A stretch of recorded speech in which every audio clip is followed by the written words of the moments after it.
संक्रमित फिर मिले 4 नए मरीज। सीतामढ़ी के रहने वाले हैं सभी। सूबे में 407 पहुंचा आंकड़ा। राशन मामले पर मंत्री अशोक चौधरी का बयान। बिहार ने केंद्र के सामने रखी अपनी बात। रामविलास पासवान से उम्मीद जल्द भेजेंगे राशन।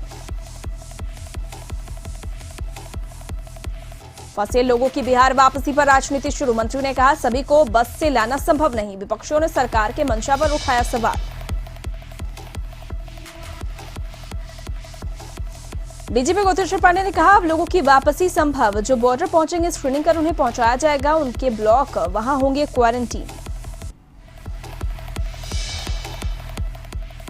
बेगूसराय से जान जोखिम में डालकर समस्तीपुर बाजार करने जा रहे लोग। पुल के नीचे से पार कर रहे गंगा। सील है बेगूसराय समस्तीपुर सीमा।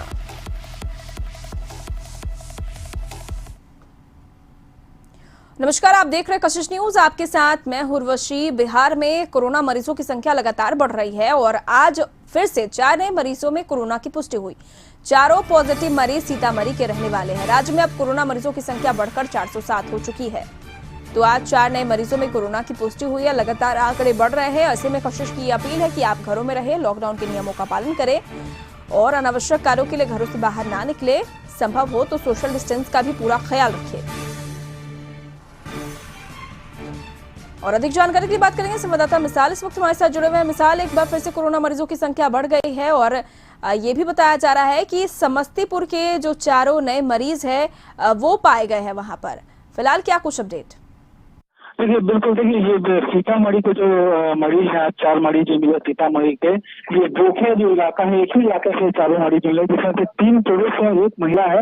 तो जाहिर सी बात है एक जगह से लगातार जो है कई ऐसे जिले हैं जहाँ पे अब जो है कोरोना पॉजिटिव की मरीजों की संख्या में काफी तेजी आई है। बिहार के लगभग तमाम जिले जो है वो इसकी चपेट में है और ऐसे में जो है परेशानी लगातार बढ़ती जा रही है। संख्या 407 पे आ चुकी है। तो अगर आप 10 दिन पहले की बात करें तो संख्या आपको 100 के आसपास थी, लेकिन लगातार जिस तरीके की तेजी आई है बिहार में मरीजों की संख्या बढ़ने को लेकर, उसमें जो चिंताएं जो बढ़ा दी है स्वास्थ्य विभाग की, यही वजह है कि लगातार जो है तैयारियां और भी ज्यादा बढ़ाई जा तमाम तरह से निर्देश भी दिए गए हैं। कोशिश इस बात की जा रही है कि ज्यादा जांच हो सके और जैसे कोरोना पॉजिटिव मरीज मिल रहे हैं उस जगहों को चिन्हित करके उस इलाकों को सील कर दिया जाए और लोगों की आवाजाही जो है पूरी तरह से प्रतिबंधित रहे और लॉकडाउन का पालन जो है, सोशल डिस्टेंसिंग का पालन लोग पूरी तरीके से करें। लेकिन उसके बावजूद भी लगातार देखने को मिल रहा है जिस तरह से कई तस्वीरें भी आ रही है, खासकर सब्जी मार्केटों से आ रही है कि लोग सोशल डिस्टेंसिंग का पालन नहीं कर रहा है। लेकिन पुलिस प्रशासन, जिला प्रशासन अपनी तरफ से लगातार कोशिश कर रही है। जहाँ तक बात की जिले की,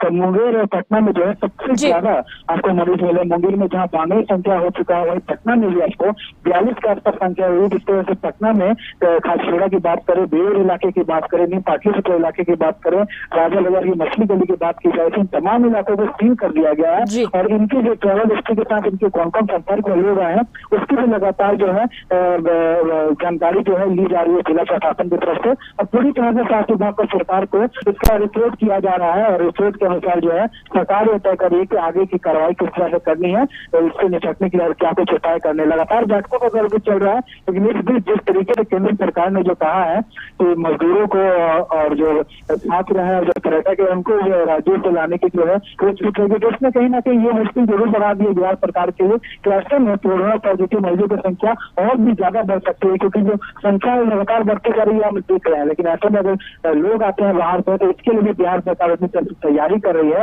लेकिन इस बीच बिहार के लगभग तमाम जिले, 28 जिलों की जो बात करें, ये जिले जो हैं इनके चपेट में आ चुके हैं और लगातार इस तरीके से जो संख्या बढ़ती जा रही है इसमें चिंताएं जरूर बढ़ा दी है।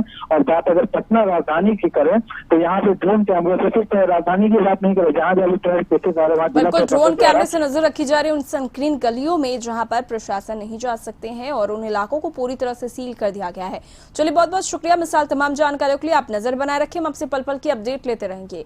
बिहार सरकार ने दूसरे राज्य में रह रहे अपने लोगों को लाने के लिए अपनी असमर्थता जाहिर कर दी है। उप मुख्यमंत्री सुशील मोदी ने मीडिया से कहा है कि हमारे पास इतनी व्यवस्था नहीं है कि अपने लोगों को वापस बुला सके। दूसरे राज्यों में फंसे बिहारियों को वापस लाने की जिम्मेवारी उन्हीं राज्यों की है जहां लोग फंसे हैं। सुशील मोदी ने कहा कि केंद्र सरकार ने बिहार की मांग को मान लिया है, इसलिए केंद्र सरकार को धन्यवाद। साथ ही कहा कि हमारे पास कहां इतनी बसें हैं कि इतने राज्यों में लोग फंसे हैं जिन्हें लाया जा सके। जो लोग जहां से आएंगे वहां की राज्य सरकार उसकी व्यवस्था करेगी। फिर राज्य सरकार के बीच सहमति बनेगी। जिन राज्यों से लोग आने वाले हैं उन्हीं राज्यों के लोग व्यवस्था करेंगे। तो नतीजा नहीं भारत सरकार ने, तो बसों से ही लोग आएंगे। तो क्या बस राज्य नहीं, हमारे पास कहाँ बसें हैं कि इतने राज्यों से लोगों को आना है। तो जो लोग आएंगे तो वो राज्य सरकारें उसकी व्यवस्था करेंगी और फिर दोनों राज्यों के बीच में एक सहमति बनेगी। तो जिन राज्यों से आने वाले हैं वो उन्हीं राज्यों के लोग जो हैं, क्योंकि वो भी चाहते हैं कि एक बार लोग अपने घर चले जाएं। क्योंकि आप गुजरात में, महाराष्ट्र में, राजस्थान में जो श्रमिक हैं, मजदूर हैं, तो कठिनाई जरूर है, लेकिन उनके मन में एक इच्छा कि हम घर के नजदीक जाएं। और जब तक वो एक बार घर नहीं आएंगे और कुछ दिन रहकर वापस नहीं जाएंगे, तब तक उनको संतुष्टि नहीं मिलेगी। इसलिए अगर कोई घर आना चाहता, कोई कैसे रोका जा सकता है। सुशील मोदी के बयान के बाद राजनीति तेज हो गई है। अशोक चौधरी ने भी कहा कि हमारे पास व्यवस्था नहीं है, इतने लोगों को लाने के लिए हमारे पास बस नहीं है। विपक्षों ने सरकार के मंशा पर कई तरह के सवाल भी उठाए हैं। 25 लाख लोग हमारे यहाँ ऑफिशियली रजिस्टर्ड हैं, उनको लेके आना है बसों से सोशल डिस्टेंसिंग को मेंटेन करते हुए।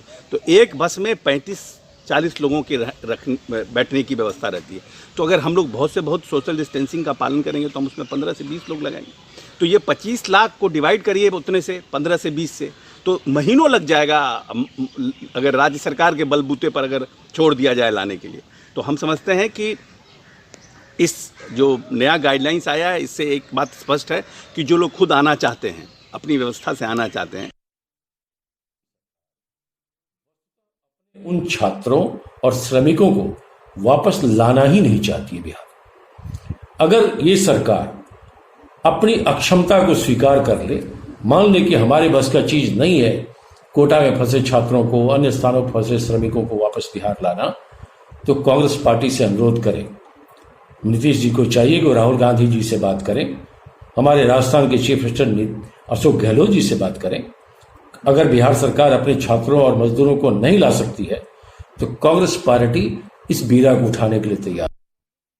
अब ये कहते हैं कि पैसा नहीं है, और मानव श्रृंखला बनाने के लिए आपके पास अरबों रुपया है, जिसको जनता का कोई लाभ उससे नहीं है। अपना चेहरा आप चमकाना चाहते हैं और हेलीकॉप्टर से उसका मॉनिटरिंग कर रहे हैं, उसके लिए पैसा है। गरीब को लाने के लिए और छात्र को लाने के लिए पैसा नहीं है, ये नहीं चलेगा काम। पैसा आपके पास है और आपको लाना है। कैसे लाइएगा, सरकार आपकी है, 15 साल से मलाई चाप रहे हैं, और गरीबों की जब बात आ रही है तो कहते हैं कि मेरे पास पैसे नहीं है। आप ब्यूरोक्रेट के नेता हैं, आप ब्यूरोक्रेट के लोगों को केवल मदद करना चाहते हैं। और इस खबर पर अधिक जानकारी के लिए बात करेंगे संवाददाता शैलेंद्र साहिल इस वक्त हमारे साथ लाइव चैट पर जुड़े हुए। शैलेंद्र, डिप्टी सीएम ने साफ तौर पर कह दिया कि हमारे पास व्यवस्था नहीं है, अपनी असमर्थता जाहिर कर दी है, और जो बिहार के लोग बाहर फंसे वो राज्य सरकार से आस लगाए बैठे कि उन्हें बुला लिया जाएगा। तो क्या माना जाए वो लोग अब कभी वापस नहीं आ सकते हैं, और अगर वापस आएंगे भी तो लॉकडाउन के बाद?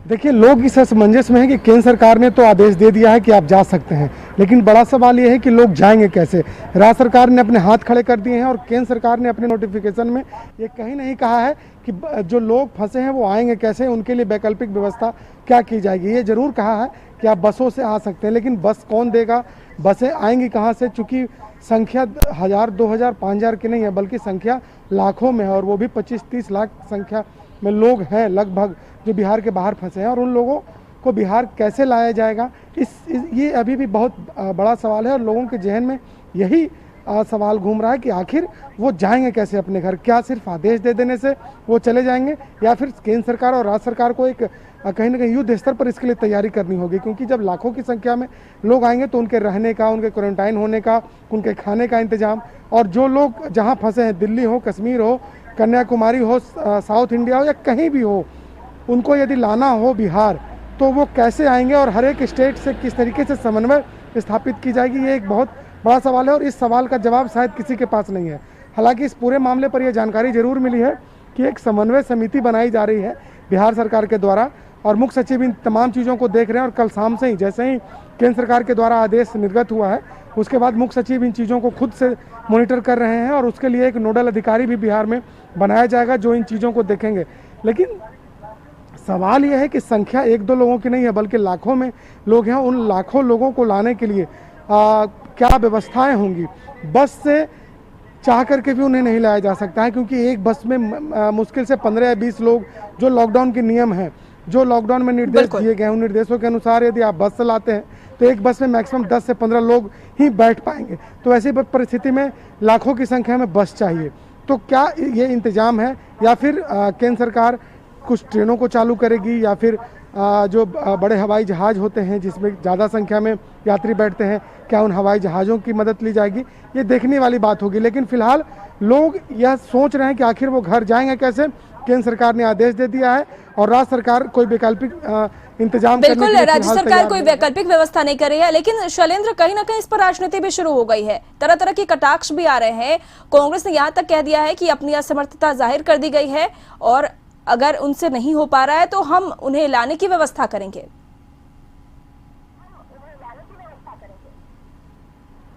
देखिए, बिल्कुल जाहिर सी बात है, जब भी जिस मुद्दे पर सियासत हुआ है वो मुद्दे और जटिल होते गए हैं और सियासत से निष्कर्ष नहीं निकलता है। ये साफ तौर पर ये उन सभी सियासतदानों को समझना चाहिए, चाहे वो सत्ता पक्ष के हों या विपक्ष के हों। यदि आप किसी मुद्दे पर, और वो भी इस तरीके के मसले, जो मसले आम लोगों से जुड़े हैं और ख़ास तौर पर इतने संवेदनशील मसले हैं, इन मसलों पर यदि आप सियासत करेंगे तो ये मसले और भी जटिल होंगे। और ये मसला अभी तक जटिल भी इसी को लेकर के हुआ है क्योंकि इस पर पहले दिन से ही सियासत शुरू हो गई।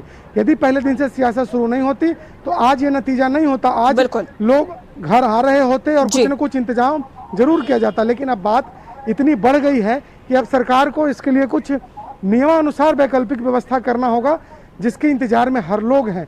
क्योंकि जैसे ही केंद्र सरकार ने एक पत्र जारी किया कि लोग अपने घर आ सकते हैं, लोगों ने पत्र पढ़ा, लोगों ने सोचा कि चलो अब उन्हें घर जाने का मौका मिल जाएगा। बिल्कुल। लेकिन दूसरा बड़ा सवाल उनके सामने रह जाता है कि आखिर वो जाएंगे कैसे। वो जो हजारों किलोमीटर के दूर पर जो लोग बैठे हुए हैं, जो 2-2 हजार किलोमीटर के दूर पर जो लोग फंसे हुए हैं, तो वो आएंगे कैसे? क्या उनके पास गाड़ियां होंगी? और गाड़ियां होंगी तो क्या उन्हें प्रशासन उस तरीके से आने देगी? तो इन तमाम चीज़ों को देखना होगा क्योंकि सिर्फ एक स्टेट की बात नहीं है, कई राज्यों को पार बिल्कुल कई राज्यों की बात है, एक स्टेट की बात नहीं है। अब हमारे साथ बने रहे शैलेंद्र, दूसरी बड़ी खबर की भी आपसे जानकारी लेंगे। तो मंगल पांडे ने क्या कुछ बयान दिया, ये आपको सुनाते हैं। राज्य के भाई बंधु हैं वो आएंगे और उनका जो मेडिकल स्क्रीनिंग या उनकी टेस्टिंग करानी है उसके लिए हम लोगों ने पर्याप्त तैयारी की है। कोई डीजीपी गुप्तेश्वर पांडे ने कहा कि अब लोगों की वापसी संभव है। जो बॉर्डर पहुंचेंगे, स्क्रीनिंग कर उन्हें पहुंचाया जाएगा उनके ब्लॉक, वहां वे तमाम लोग क्वारंटीन होंगे। और हमारे संवाददाता शैलेंद्र इस वक्त हमारे साथ लाइव चैट पर जुड़े हुए हैं। शैलेंद्र, डीजीपी गुप्तेश्वर पांडे ने कहा है कि लोगों की वापसी संभव है, और क्या कुछ कहा है उन्होंने? देखिए, कल से जब ये पत्र केंद्र सरकार ने जारी किया उसके बाद से बिहार सरकार के द्वारा सबसे पहले उप मुख्यमंत्री का बयान आता है जिसमें वो कहते हैं कि हम इंतजाम करेंगे और प्रखंड स्तर पर इसकी तैयारी की जाएगी। हर एक प्रखंड में उन्हें रहने का और खाने का इंतजाम किया जाएगा जहां लोगों को क्वारंटाइन किया जा सके। उसके बाद सुबह डीजीपी गुप्तेश्वर पांडे ने भी इन बातों को कहा है कि बॉर्डर पर ही जहां वो आएंगे, बिहार के सभी बॉर्डर पर उनके जांच के इंतजाम की जाएगी, मुकम्मल जांच वहां से की जाएगी। उसके बाद उनके प्रखंड में उन्हें भेजा जाएगा और प्रखंड स्तर पर उनकी फिर से मॉनिटरिंग की जाएगी, फिर से उनकी जांच की जाएगी और उसके बाद जो ज़रूरत के अनुसार, जो नियम के अनुसार जो क्वारंटाइन करने का इंतजाम है वो उनके लिए किया जाएगा।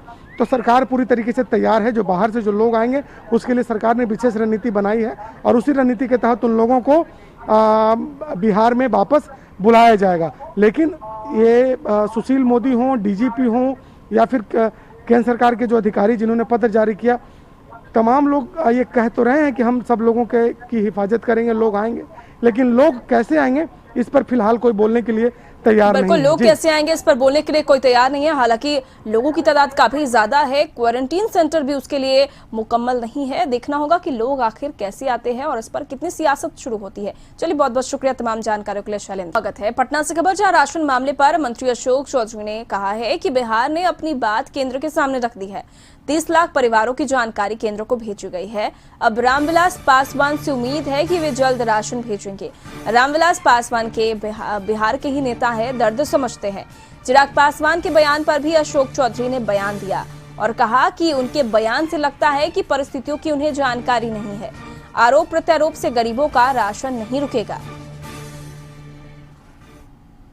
हमको लगता है कि उस समय जानकारी नहीं रही होगी, तो जो लोग जिनका राशन कार्ड इस प्रदेश में किसी कारणवश रुका हुआ था, उसको एक्सपेडाइट करने के लिए माननीय मुख्यमंत्री जी ने कहा था, और जिनके राशन कार्ड इस प्रदेश में नहीं थे, क्योंकि ये जो स्ट्रेंथ मिला था 168 के आसपास, जो भी 1,68,00,000 का, वो 2011 का पॉपुलेशन से मिला था। पॉपुलेशन भी बढ़ा है इन दिनों, 2011 और अब 2020 है, तो लगभग 30 लाख परिवारों का बिहार सरकार ने पूरा संकलन करके और उसको भारत सरकार के पास भेजा है।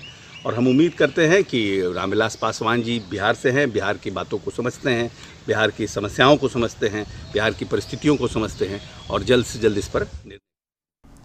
और इसके बाद अधिक जानकारी के लिए बात करेंगे संवाददाता शैलेंद्र साहिल हमारे साथ लाइव चैट पर जुड़े हुए हैं। शैलेंद्र, राशन मामले पर अशोक चौधरी ने कहा है कि रामविलास पासवान बिहार के ही नेता है और बिहार वासियों का दर्द समझते हैं, तो क्या लगता है गरीबों को सरकार से उम्मीद है राशन मुहैया हो पाएगी? देखिए, आपको याद होगा कुछ दिन पहले राशन मुहैया कराने को लेकर के चिराग पासवान के द्वारा एक ट्वीट किया गया था और साफ तौर पर कहा गया था कि भारत सरकार बिहार सरकार से सूची मांग रही है, लेकिन बिहार सरकार सूची नहीं दे पा रही है, जिसके कारण गरीबों तक राशन नहीं पहुंच पा रहा है। लेकिन बिहार सरकार ने सूची भेज दी है और सूची भेजने के बाद जो खाद्य आपूर्ति मंत्री हैं मदन सहनी, उन्होंने केंद्र सरकार से मांग भी की है कि बिहार सरकार ने आपको कभी पहले ही आपको सूची भेज दी है, जितना सूची लगभग 30 लाख लोगों की बात सूची में की गई है, तो उनकी सूची आपको भेज दी गई है और उन लोगों के राशन जो है वो आप निर्गत कर दीजिए। तो अब इस मामले पर कहीं ना कहीं सियासत भी शुरू है। खास तौर पर आप देख लीजिए कि जदयू ने बहुत कुछ तो नहीं कहा, लेकिन इशारों में अशोक चौधरी ने बहुत बड़ी बात कह दी कि रामविलास पासवान बिहार से ही हैं और उन्हें बिहार की हकीकत मालूम है, लोगों का दर्द मालूम है और उम्मीद है कि वो जल्द राशन देंगे। तो कहीं ना कहीं गरीबों के राशन को लेकर के जिस तरीके से आरोप प्रत्यारोप केंद्र सरकार और राज्य सरकार के बीच में जारी था, उसके बाद अब राज्य सरकार ने पत्र लिख करके केंद्र सरकार से मांग की है। अब देखना होगा कि गरीबों तक राशन पहुंच पाता है या फिर सिर्फ पत्र का आदान प्रदान होगा, आरोप प्रत्यारोप होगा, या इसके बाद कुछ काम भी होता है। और ये भी देखना होगा कि रामविलास पासवान और उनके मंत्रालय के द्वारा अब इस पूरे मामले पर क्या निर्णय लिया जाता है। बिल्कुल बिल्कुल, ये देखना होगा कि आरोप प्रत्यारोप के बीच गरीबों का राशन आता है उनके पास या नहीं, या फिर वो रुक जाता है। चलिए, बहुत बहुत शुक्रिया शैलेंद्र तमाम जानकारियों के लिए। और बेगूसराय में समस्तीपुर के सभी सीमाओं को सील कर दिया गया है। इसके बाद भी श्रमथा दियारा के लोग पुल के नीचे से जान जोखिम में डालकर गंगा नदी पार कर रहे हैं और जरूरत की सामान खरीदने समस्तीपुर जा रहे हैं। बछवाड़ा प्रखंड के चमथा दियारा और समस्तीपुर के बीच 2 पुल आसपास है, जिन्हें समस्तीपुर प्रशासन ने सील कर दिया है और पुल पर मजिस्ट्रेट की देखरेख में पुलिस बल को तैनात कर दिया गया। चमथा के लोगों का बाजार समस्तीपुर में पड़ता है, इस वजह से पुल बंद रहने के बावजूद रोजाना सैकड़ों की संख्या में लोग साइकिल, बाइक और पैदल पुल के नीचे से जान जोखिम में डालकर गंगा नदी पार कर समस्तीपुर जाते हैं और रोजमर्रा के सामान खरीद कर वापस आते हैं। वहीं दूसरी ओर बेगूसराय मुंगेर को जोड़ने वाली मुंगेर रेल पुल पर भी सीमा सील होने की वजह से मजिस्ट्रेट की देखरेख में पुलिस बल को तैनात किया गया है, ताकि कोई भी लोग बेगूसराय के मुंगेर नहीं जा सके और न ही मुंगेर के लोग बेगूसराय से वापस आ सके। हम लोग को ऊपर दानी जाने नहीं देता है और माने उस पार का आदमी इस पार आता है। समस्तीपुर के जो आदमी है सब बेगूसराय आता है और माने हम लोग को नहीं जाने देता है। समस्तीपुर में सारा मार्केट हम लोग का समस्तीपुर पड़ता है, हरा सब्जी फलना चिलना सब कुछ का माने इधरे पड़ता है। बस इसी कारण है जब हम लोग माने आते हैं नीचे दनी और माने इधरे दनी जाते हैं नीचे। नहीं जाने देता है, मारता है, पिटता है। पुल से नहीं जाने दे रहे हैं तो जाते हैं तो पिटाई खाना पड़ेगा। इस करके इधर से ही नीचे से ही निकल ले रहे हैं, जरूरी है, अर्जेंट है, इस करके जा रहे हैं। जरूरत है कि मान लीजिए किसी को कुछ देना लेना कोई घट गया तो उसको तो बेगूसराय समस्तीपुर सीमा सील है और लोग जान जोखिम में डालकर पुल के नीचे से गंगा पार कर समस्तीपुर की ओर जा रहे हैं। अधिक जानकारी के लिए बात करेंगे बेगूसराय सहयोगी सौरभ इस वक्त हमारे साथ जुड़े हुए हैं। सौरभ, प्रशासन लगातार मुस्तैद है, उन सीमाओं को सील कर दिया गया ताकि वहां दोनों जो जिले हैं उनके लोग इधर उधर ना जा सके, लेकिन बावजूद इसके लोग जान जोखिम में डालकर नदी को पार कर दूसरे जिले में पहुंच रहे हैं। क्या प्रशासन इससे बेखबर है? देखिए, ये प्रशासन के नाक के नीचे ये पूरी घटना हो रही है। पुल के ऊपर मजिस्ट्रेट की देखरेख में दर्जनों पुलिसकर्मी को लगाया गया है। यह बेगूसराय का सबसे अंतिम हिस्सा है, चमथा दियारा, और उससे सटा समस्तीपुर जिला पड़ता है। इस पुल के बाद समस्तीपुर एरिया में लोगों की मजबूरी है, उन्हें कोई भी सामान की खरीदारी करनी होगी तो उन्हें समस्तीपुर जिला ही जाना होगा। ऐसे में पुल पर सील किया हुआ है, प्रशासन के लोग वहां पे मौजूद हैं, लेकिन ग्रामीणों का कहना है कि प्रशासन लोगों को उधर आवश्यक सामग्री खरीदने के लिए भी जाने नहीं देते हैं। मजबूरन ये लोग जान को जोखिम में डाल करके नदी के पुल के नीचे नदी किनारे से, आप तस्वीरों में भी देख सकते हैं, साइकिल, बाइक और पैदल लोग उस पार जाने को विवश हैं और उधर से खरीदारी करके वापस आते हैं। सारी घटनाएं पुलिस प्रशासन के नाक के नीचे हो रही है, लेकिन प्रशासन इस पर प्रशासन को इसकी कोई खबर नहीं है, तो सुरक्षा व्यवस्था को धत्ता बताते हुए लोग बॉर्डर क्रॉस कर रहे हैं। चलिए, बहुत बहुत शुक्रिया सौरभ तमाम जानकारियों के लिए। बिहार प्रदेश सहकारिता प्रकोष्ठ के उपाध्यक्ष संजीव कुमार सिंह ने कोरोना को लेकर खाद्यान्न का वितरण किया। नवीनगर के अंक कोहरा पंचायत के मांडर गांव में जरूरतमंदों के बीच खाद्यान्न का वितरण किया।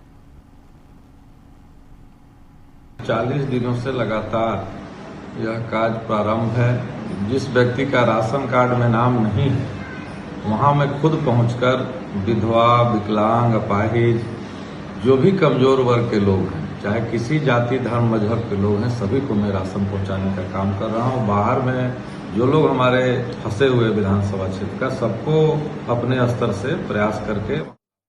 सब्जी बाग में ब्राउन शुगर के धंधे को लेकर दो गुट आमने सामने आ गए और जमकर मारपीट हुई, लेकिन हद तो तब हो गई जब खुलेआम एक युवक बीच सड़क पर रिवॉल्वर लेकर आता रहा और हंगामा चलता रहा। वीडियो सामने आने के बाद पुलिस ने 5 लोगों के खिलाफ मामला दर्ज कर और जल्द गिरफ्तारी की बात कह रही है। पूरे मामले को देखें तो ब्राउन शुगर को लेकर स्थानीय लोग इसका विरोध कर रहे थे, जिसी में जो लोग इस धंधे से जुड़े हैं वो सड़कों पर इसे लेकर आ गए और धमकी देने लगे। दोनों तरफ से लोग जुड़ गए और इसके बाद काफी हंगामा होने लगा। उसके बाद पुलिस पहुंची, तब तक सभी लोग वहां से फरार हो चुके थे। और ये तस्वीर दिखला रहे आपको, एक्सक्लूसिव तस्वीर, जहां एक व्यक्ति रिवॉल्वर लिए खड़ा था। अधिक जानकारी के लिए बात करेंगे संवाददाता मरगूब आलम इस वक्त हमारे साथ जुड़े हुए हैं। मरगूब, सब्जी बाग की ये तस्वीर हम देख पा रहे हैं जहां ब्राउन शुगर के धंधे को लेकर दो गुट आमने सामने भिड़ गए हैं। पुलिस प्रशासन इस पूरे मामले पर क्या कह रही है, कब तक लोगों की गिरफ्तारी होगी? देखिए, इस पूरी खबर में आप पूरी खबर को समझिए। एक तो लॉकडाउन है, दूसरा पूरी तरह से देश में सभी तरह के आर्थिक स्थिति बंद है। उसके बाद पुलिस की सघन कह सकते हैं कि अभियान चल रहा है पूरे देश में, बिहार में भी। लेकिन इन लोगों की हिम्मत देखिए कि ब्राउन शुगर का खुलेआम ये लोग धंधा कर रहे हैं। और स्थानीय लोगों ने जब विरोध किया, रमजान का महीना, वो पूरा इलाका अल्पसंख्यक इलाका है, तो ये लोग रिवॉल्वर लेकर के सड़क पर आ गए और खुलेआम इन लोगों ने मारने की धमकी दी कई लोगों को। ये पूरा वीडियो निश्चित तौर पर हमारे पास आया। वीडियो के पास पूरे मामले की जानकारी एसएसपी को हुई। कल देर रात ही पूरे मामले में एसएसपी ने एफआईआर दर्ज करने का आदेश दिया है। 5 लोगों की पहचान कर ली गई है। 5 के घर पर लगातार रेड चल रहा है। सभी लोग वहां से फरार हैं। एसएसपी का कहना है कि ये सभी लोग अवैध ड्रग्स के धंधे से जुड़े हैं। जिस इलाका का वीडियो, उस इलाका के बारे में हम बता दें, इसको चंबल घाटी बोला जाता है, पूरे पटना का, बिहार का चंबल घाटी इसका नाम इसलिए है। यहाँ सिर्फ और सिर्फ नशा का धंधा होता है और इसमें कई बड़े ऐसे लोग हैं जो धनाढ़ हैं, निश्चित तौर पर जो पॉलिटिकल जिनका कनेक्शन है वो भी इनसे जुड़े हैं। यही कारण है कि आज तक इन पर कार्रवाई नहीं हुई। लेकिन रात में एसएसपी से हमारी बातचीत थी, उनका कहना किसी को बख्शा नहीं जाएगा। गिरफ्तारी के लिए छापेमारी चल रही है। जल्द ही जो लोग शामिल हैं उन सभी की गिरफ्तारी होगी। तो अपने आप में ये वीडियो बताता है कि लोग कितनी ज्यादा कह सकते हैं कि सत्ता के नशे में बिल्कुल खौफ में जी नहीं रहे हैं। और जिस तरीके से लगातार लॉकडाउन में पुलिस की आवाजाही है और फिर भी लोग कह सकते हैं कि रमजान के इस महीने में खुलेआम रिवॉल्वर लेकर अल्पसंख्यक एक के इलाके में, ये वही लोग हैं जो लोग उस इलाके में धंधा करते हैं। ये लोग उसी कम्युनिटी से जुड़े हुए हैं, इसमें कहीं कोई शक नहीं है। लेकिन इन लोगों की हिम्मत देखिए, निश्चित तौर पर क्या कुछ कार्रवाई होती है इन लोगों पर। चलिए, बहुत बहुत शुक्रिया तमाम जानकारियों के लिए। वैशाली के महनार थाना के हसनपुर विसाई में बंद ईंट के भट्ठे चिमनी पर एक महिला का शव मिला। महिला की शिनाख्त नहीं हो पाई है और शव मिलने के बाद इलाके में सनसनी फैल गई। महिला के शरीर पर जख्म के कई निशान मिले हैं। बताया जा रहा है दुष्कर्म के बाद हत्या की गई है। चाकू से पूरा शरीर गोदा हुआ है। घटना की सूचना पर महनार थाना पुलिस पहुंची है। बताया जाता है कि आज सुबह कुछ लोग जानवर का चारा लाने खेत गए थे। उसी वक्त महिला के शव को लोगों ने देखा और महिला के शव को देखने के बाद लगता है कि महिला की हत्या घटनास्थल पर ही चाकू से गोद कर की गई है। ये भी आशंका जताई जा रही है कि महिला के साथ कहीं दुष्कर्म तो नहीं किया गया। हालांकि अभी तक महिला की शिनाख्त नहीं हो पाई है। इसी के साथ बिहार की खबरों में फिलहाल इतना ही। छोटे से ब्रेक के बाद देखिए झारखंड की खबरें।